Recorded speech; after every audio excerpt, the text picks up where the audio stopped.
तरुणीची बाजू मांडणारे हक्काचं न्यूज चॅनल। 4 लाख रुपयांच्या ऐवजासह तरुणी घरातून पळाली, 5 जणांवर गुन्हा दाखल। चाळीसगाव शहरातील एका भागातील 22 वर्षीय तरुणीस घरातून फूस लावून पळवून नेल्याची घटना समोर आली आहे। या मुलीचे घरातून अपहरण करण्यासह घरातील रोख रुपये व सोन्या चांदीचे दागिने असा सुमारे 4,06,000 रुपयांचा ऐवज देखील नेण्यासाठी प्रवृत्त केल्याप्रकरणी चाळीसगाव पोलीस स्टेशनला 5 जणांच्या विरोधात गुन्हा दाखल करण्यात आला असून या प्रकरणी एकाला अटक करण्यात आली आहे। या घटनेची माहिती अशी आहे की शहरातील एका भागातील कुटुंब दिनांक 14 रोजी पहाटे 6 वाजेच्या सुमारास झोपेतून उठले असता 22 वर्षीय तरुणी घरात दिसून आली नाही। घरातील सदस्यांनी आसपास मुलीचा शोध घेतला असता ती मिळून आली नाही। त्यामुळे कुटुंबियांनी चाळीसगाव शहर पोलीस स्टेशन गाठत काही एक न सांगता मुलगी घरातून निघून गेली म्हणून हरवल्याची तक्रार केली।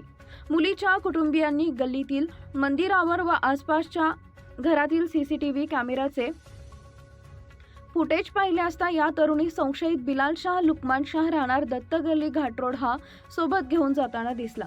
या मुलीस पळून घेऊन जाण्यासाठी अमीर उर्फ बबडी निसार शेख, छन्नो उर्फ सलीम शेख, सनम शेख हे दुचाकीवर येऊन त्यांना मदत करताना दिसून आले, तर नुरा उर्फ मुरोद्दीन शेख याच्या मालकीची लाल रंगाची स्विफ्ट गाडी जाताना दिसली।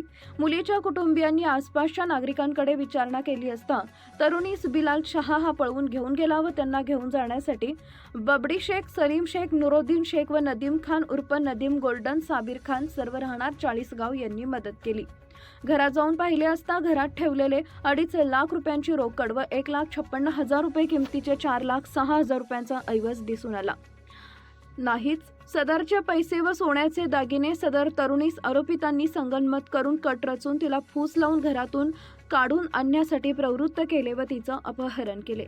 या प्रकरणी मुलीच्या भावानं दिलेल्या फिर्यादीवरून बिलाल शाह लुकमान शाह याच्यासह अमीर उर्फ बबडी निसार शेख, छन्नो उर्फ सलीम शेख, सनम शेख, नुरा उर्फ नुरोद्दीन शेख, शफरोद्दीन शेख व नदीम खान उर्फ नदीम गोल्डन साबिर खान सर्व राहणार चाळीसगाव यांच्या विरुद्ध चाळीसगाव शहर पोलीस स्टेशनला भारतीय न्याय संहिता 140-3-305 प्रमाणे गुन्हा दाखल करण्यात आलाय।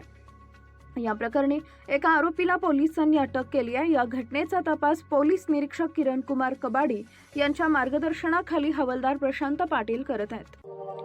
अशाच ताज्या बातम्या पाहण्यासाठी सह्याद्री न्यूजला लाईक करा, सबस्क्राईब करा आणि बेल आयकॉन प्रेस करा। धन्यवाद।